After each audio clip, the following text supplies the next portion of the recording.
Bonjour à tous les amis et bienvenue dans cette nouvelle vidéo. Aujourd'hui, nous allons analyser la price section du Bitcoin et des cryptos en général, donc du marché crypto en général, pour voir où on peut aller dans les prochains jours, voire semaines, si c'est le bon moment d'acheter ou il faut-il attendre. Et ensuite, je vais vous partager deux, trois nouvelles que je trouve assez intéressantes, toujours pertinentes au monde de la crypto-monnaie. Et c'est parti avec le premier chart, celui du Bitcoin. À l'heure actuelle, le prix du Bitcoin se trouve à l'entour des 37 000 dollars. Et on va commencer par analyser un time frame hebdomadaire où il y a moins de bruit et donc on peut avoir une vision plus claire de ce qui se passe. Je vous ai tracé les niveaux de support et résistance ici sur le chart et ce qu'on peut voir tout de suite, c'est qu'on est en train de casser toutes les résistances et les utiliser après comme support, qui est généralement le comportement d'une tendance haussière. Et là, il ne fallait pas être un génie pour le comprendre. Ce que je peux vous dire, avec le modèle que j'utilise pour analyser les marchés financiers et également le Bitcoin, c'est qui est basé tout simplement sur le temps, la force et le volume, c'est que je ne m'attends pas à parce qu'il y a des gens qui parlent de bull trap, qu'on va retourner en arrière et tout ça, mais je peux vous dire que s'il n'y a pas de nouvelles impactantes dans le sens l'ETF spot Bitcoin, parce que c'est ça qui est en train de propulser le prix à la hausse. S'il n'y a pas de mauvaises nouvelles à ce sujet, je ne pense pas qu'on va retourner en arrière. Le mouvement du cycle, du Bitcoin a démarré. Regardez, je vais vous ramener un peu plus en arrière pour vous faire comprendre un petit peu mieux. Regardez ce qui se passe quand la force passe, donc l'ADX dépasse le point 23.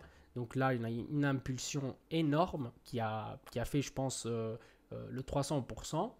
Ensuite, on a latéralisation, donc la force a descendu, le mouvement s'est calmé un petit peu, donc le prix s'est calmé un petit peu, et ensuite on est reparti encore une fois à la hausse.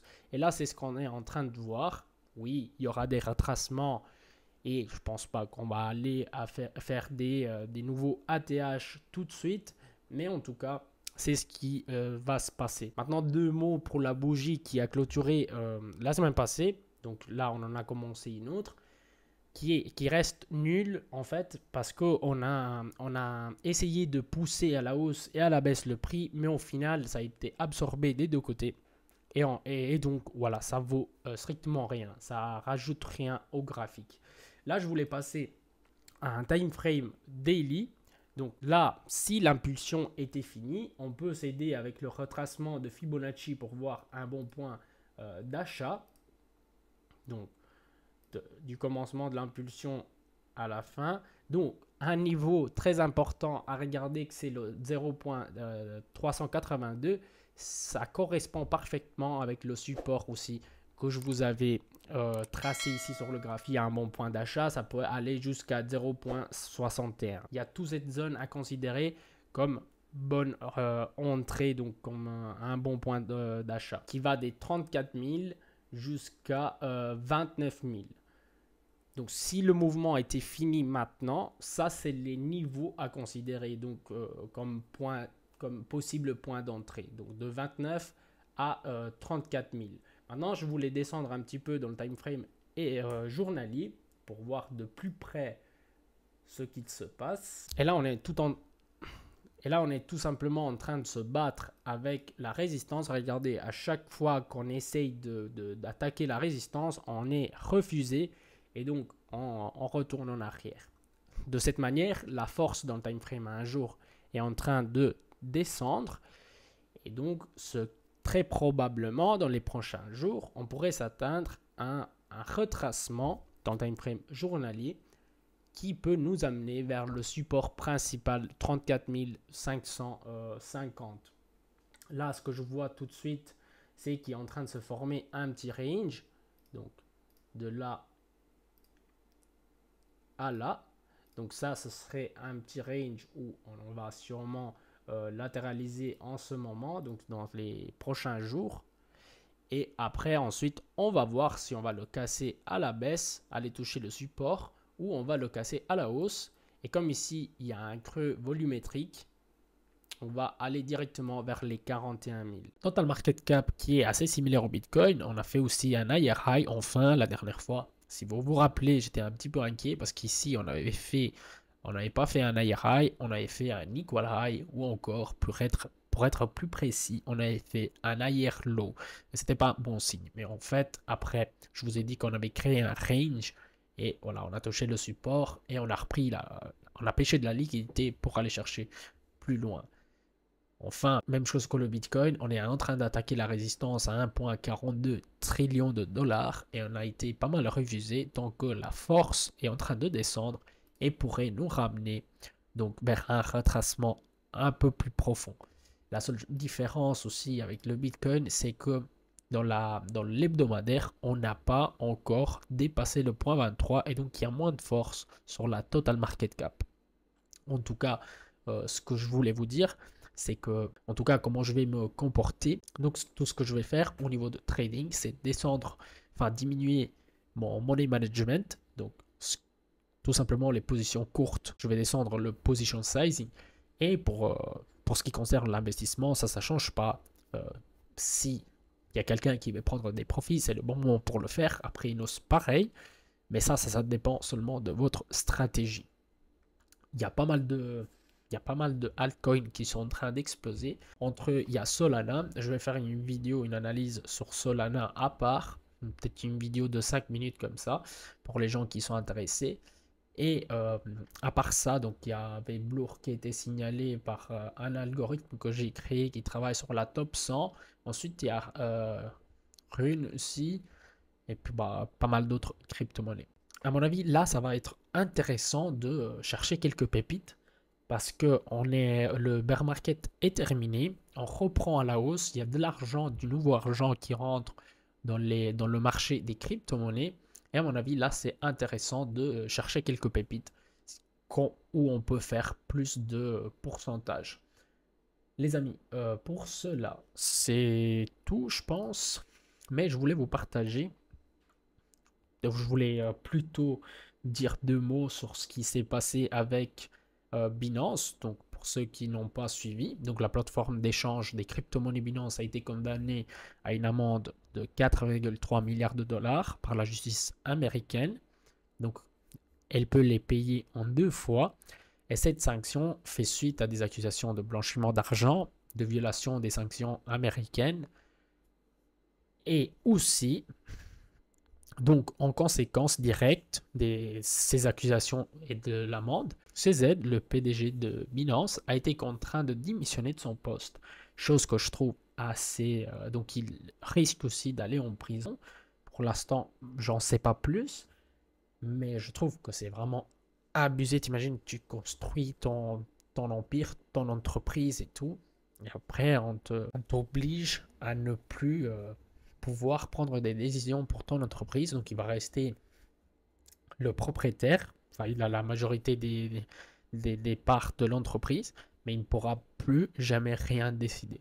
Je trouve ça assez dingue. Voilà, je vous invite à commenter et à me dire ce que vous en pensez. Si c'est une bonne chose ou pas, qu'un homme aussi puissant, parce qu'il est devenu quand même assez puissant dans le monde de la crypto-monnaie, c'est mieux peut-être qu'on l'a écarté, ou plutôt, voilà, vous trouvez ça malhonnête. En tout cas, donc pour l'instant, ça reste comme ça. Il y a un nouveau PDG de Binance, je ne me rappelle pas son nom.